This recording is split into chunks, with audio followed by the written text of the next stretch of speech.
Thank you, gentlemen. Ken O'Keefe, I'll start with you. This should, I would think, be a warning signal to some of the countries supporting the terrorists in the war in Syria, in particular the U.S., Turkey, and Saudi Arabia.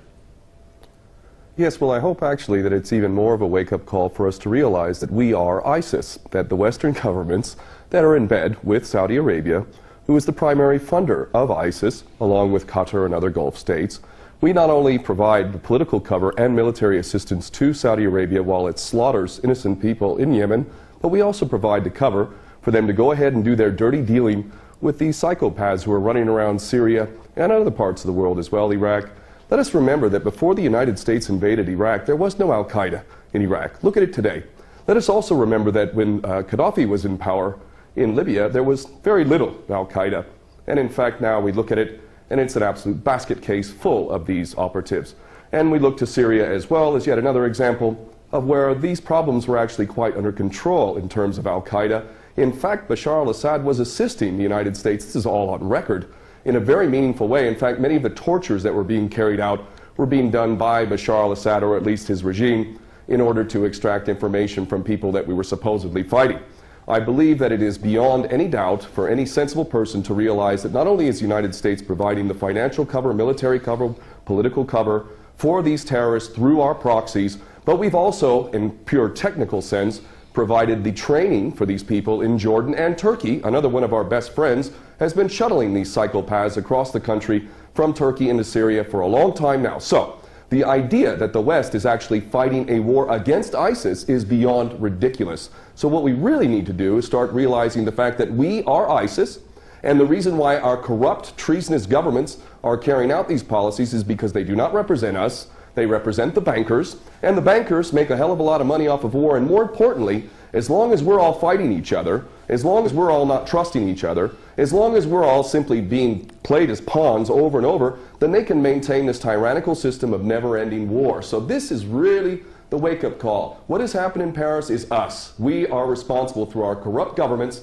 for all of these policies, and even if these individuals who carried this out are not directly working for Mossad, CIA, ISIS, Al-Qaeda, all the same thing, even if they did this organically of their own volition, believe me, that is exactly what our so-called governments want. That is what the policy that we've been fostering over and over. And quite frankly, if we're to look at ISIS, ISIS stands for Israeli Secret Intelligence Service. They never attack Israel, and that in itself also tells you a lot about who these individuals are.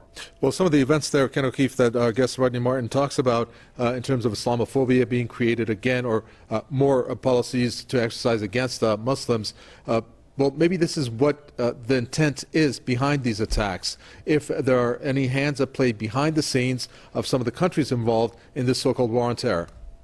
Well, indeed, that's the case, and it's just more of the same now, isn't it? Now, I'm a non-Muslim, and I am angry at the way Muslims have been portrayed around the world. I have lived in Muslim lands, and I have experienced some of the greatest hospitality and generosity that you will ever experience, and yet Muslims in general are being associated with this monstrosity, this most recent monstrosity known as ISIS, which again I say is Israeli Secret Intelligence Service, and also Al-Qaeda previous to that, Al-Nusra Front. All of these things are intended to smear Islam as a whole, 1.8 billion people on this planet, to associate them with this sort of madness, when in fact it is us in the West that are creating this stuff, funding it, very much protecting it. In fact, America has been providing air cover to these psychopaths in Syria and Iraq largely, and we see that when Russia comes in and actually does something constructive, look how long many of these men are shaving their beards and running off with their heads, tails between their legs. It is really, really, really disgusting that people have been conned into thinking that Muslims have anything to do with this. And let us harken back to the original incident which has caused this madness known as the War on Terror. The so-called 19 hijackers in Osama bin Laden is one of the greatest fairy stories ever created. The idea that this man in a cave in Afghanistan on dialysis was masterminding this incredible operation in the United States with 19 so-called hijackers wielding box cutters, Mohammed Atta among them, snorting cocaine and hanging out with strippers in Florida, that these people are responsible for this event in defiance of the greatest military machine in the history of mankind, never mind all of the evidence that's come forward that makes the official version of 9/11 beyond ridiculous. Muslims did not carry out 9/11. In fact, those who blame the Muslims primarily the Jewish supremacist Zionist-controlled media of America and the government which is controlled by these Jewish supremacist Zionists in America. All of them parrot the same ridiculous, tired old line that Muslims are responsible. And this is an agenda which is intended to create a clash of civilizations. And if we are smart as people, we're going to see the agenda for what it is, and we're going to realize that those who are collaborating in this agenda need to be held to account for literal war crimes and crimes against humanity. And I'm including in that not just the politicians in the military, but those in the media who have perpetuated these lies, because there is no way that they could possibly believe this nonsense. These people have literally sold their soul to the service of the devil. This piece of breaking news that's at the bottom of the screen, Ken O'Keefe, that states, it's a message from Assad to Hollande. France suffered on Friday the brutality of terrorism that that has plagued Syria for more than 5 years. That's quite telling in terms of what Syria has experienced. Your reaction to that statement? Yes, it is truly incredible that we listen to anyone, whether it's Francois Hollande or Obama or any of these other puppets, as if anything they says has any merit whatsoever. There is no moral authority at all in the West. When these people get up, they are an embarrassment to all of us who have a functioning brain and a heart. These people are traitors, whether they come from France or whether they come from Britain or America, and everything they say is to be taken as complete and total rubbish. The idea that France and the West is not directly responsible for the mayhem that has been occurring in Syria is again beyond ridiculous. We know for a fact how we've been supposedly funding and supporting the moderate rebels. There is no such thing. Even recently, a U.S. general admitting that there may be 4 or 5 of these people in Syria. The entire policy is intended to create havoc in the Middle East, and it is extremely important that people around the world begin to fully comprehend that these policies that are being carried out in the Middle East are actually not failures. I'm getting sick of hearing so-called experts talking about geopolitics and how America is failing to learn from its mistakes and all of this nonsense. These are not mistakes.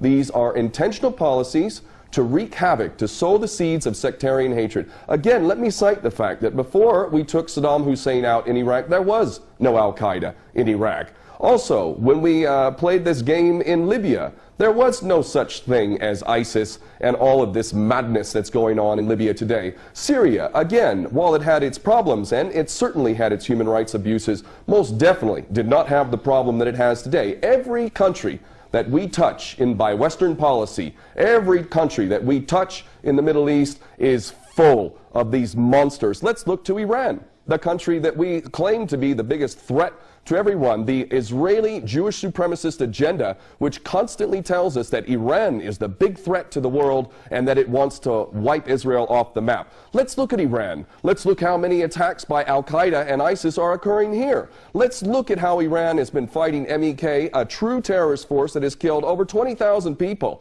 in the last 20 years or so. This nation is fighting terrorism legitimately. It has provided sanctuary to Jews and Christians historically over the millennia. It has not indulged in any war for hundreds of years other than the imposed war in which we forced with our attack dog Saddam Hussein, and yet we are being told that Iran is the threat. Here I sit in Tehran, and I can tell you the threat from ISIS is next to none. And the reason why is because Iran is not a player in this nasty game in which Saudi Arabia, Qatar, other Gulf states, Turkey, Jordan, ourselves, Britain, France, all fund, train, support, and ultimately are responsible for these monsters running around in their latest branded name, ISIS, which I will repeat a third time stands for Israeli Secret Intelligence Service. We're going to end it there. Thank you so much for that. That's Ken O'Keefe, former U.S. Marine, here in the studios with the statements.